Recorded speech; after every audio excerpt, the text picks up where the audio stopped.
All right, welcome to The Explainer. Today, we are diving into a really cool hobby that's one part puzzle, one part engineering, and 100% skill. We're talking about lock sport. And I promise by the end of this, you'll know exactly how to build your very first toolkit from scratch. Okay, let's get one thing straight right off the bat. When you hear the words lockpicking, your mind probably jumps to spies or burglars or something shady, right? Well, in the lock sport community, that couldn't be further from the truth.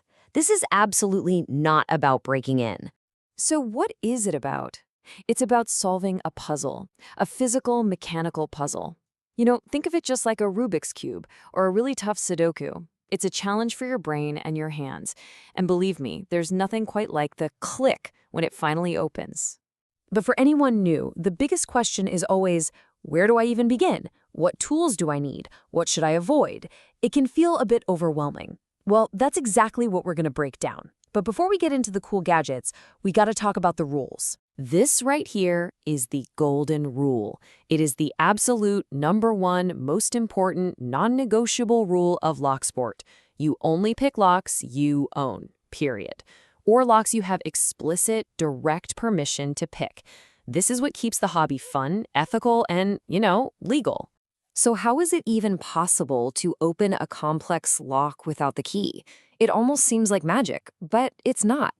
The secret is actually a tiny, universal imperfection that's in pretty much every single pin tumbler lock on the planet. It's called the binding defect. See, nothing can be manufactured perfectly. We're talking about microscopic differences in the alignment of the pin chambers. So when you apply just a little bit of turning pressure, like you're trying to turn the key, one and only one of those pins will get stuck first. It's the one that's just slightly out of line. It binds, and that binding pin, that's our way in. That's the whole game. A key has to lift every pin to the right height all at once. But because of this defect, we don't have to. We can find that one pin that's binding, set it, and then move on to find the next one. We defeat the lock one pin at a time. And to take advantage of that little manufacturing flaw, you really only need 2 fundamental tools. Seriously, that's it. Everything you'll find in a pick kit is just a variation of these 2 things, a tensioner and a pick. They work together as a perfect team. The tension tool applies that gentle turning force, which is what makes a pin bind in the first place. Then, while you're holding that tension, the pick is what you use to feel for that one binding pin and lift it up until you feel a tiny click. That's called setting the pin. Then you just repeat that process until, click, the lock opens. Now, your tension tools mostly come in 2 flavors. You've got bottom of keyway, or BOK, which are those classic L-shaped wrenches. Then you have top of keyway, or TOK tools. These are flat bars that you slide into the top, and a lot of pickers prefer them because they give your pick so much more room to work and can give you better feedback. A good starter kit should definitely have both. And there are 2 main ways you'll use your picks. There's single pin picking, or SPP, which is the really methodical art of using a hook to find and set each pin, one by one. But there's also raking. This is where you use a rake-shaped tool to kind of scrub back and forth, trying to bounce all the pins into place. For beginners, raking is often how you'll get your very first, incredibly satisfying open. Okay, so you know the theory, you're ready to get your hands on some tools. This is the part where a lot of newcomers make some really easy mistakes, but we're going to make sure you're not one of them. First off, here's what to avoid. Please listen to me on this one. You'll see these massive, cheap lockpick sets all over Amazon. It's so tempting to get 24 tools for $20, I get it. But they are junk. They're made of cheap metal that will bend, they have rough finishes that can damage locks, and they're full of useless shapes you will never, ever use. They just lead to frustration. So instead of that cheap kit, the smart move is to build your own.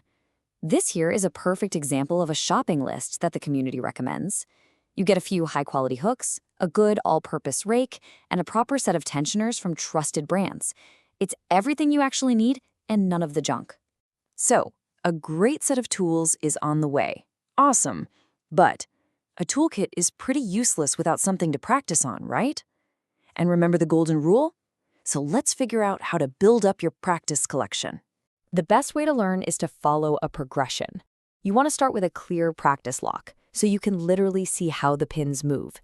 Then, maybe a cutaway lock, which feels more real but still lets you see inside.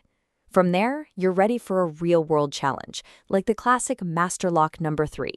Once you master that, you can start hunting for locks with trickier security pins inside. And you do not have to spend a fortune on this.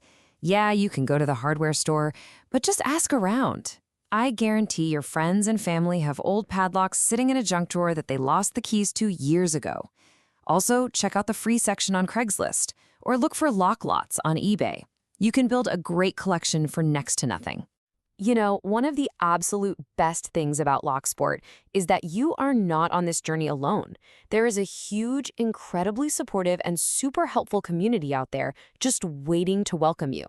The Reddit lockpicking subreddit is an amazing place to start. You can ask questions, share your successes, they're just a great group. YouTube is a gold mine. You have legends like Bosnian Bill who have basically taught millions of people how to pick. And if you want to meet people in person, there are organizations like Tool. That's the Open Organization of Lockpickers, with local chapters all over the world. So there you have it. You've got the blueprint. You know the theory behind it, you have a shopping list for good tools, and you know where to find locks, and a whole community to help you out. Really, the only question left is, what puzzle are you going to solve first? If you enjoyed this explainer, and you want to dive into more fascinating topics like this one, do us a huge favor and hit that subscribe button. Thanks for watching!